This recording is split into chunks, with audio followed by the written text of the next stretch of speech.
परमात्मने नमः। अथ पञ्चदशोऽध्यायः। पुरुषोत्तमयोगः। श्रीभगवानुवाच ऊर्ध्वमूलमधः शाखम् अश्वत्थं प्राहुरव्ययम् छन्दांसि यस्य पर्णानि यस्तं वेद स वेदवित्। अधश्चोर्ध्वं प्रसृतास्तस्य शाखा गुणप्रवृद्धा विषयप्रवालाः।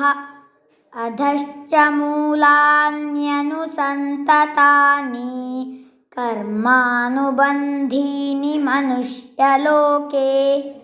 न रूपमस्येह तथोपलभ्यते नान्तो न चादिर्न च सम्प्रतिष्ठा।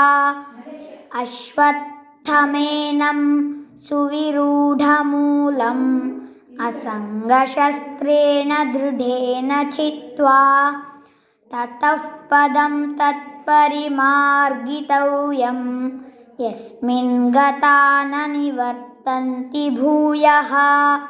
तमेव चाद्यं पुरुषं प्रपद्ये यतः प्रवृत्तिः प्रसृता पुराणी।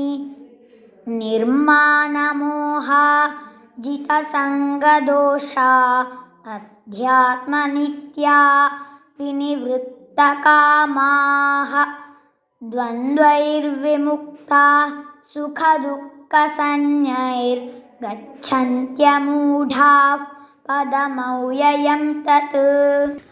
ॐ तत्सदिति श्रीमद्भगवद्गीतासु उपनिषत्सु ब्रह्मविद्यायां योगशास्त्रे श्रीकृष्णार्जुनसंवादे पुरुषोत्तमयोगो नाम पञ्चदशोऽध्यायः।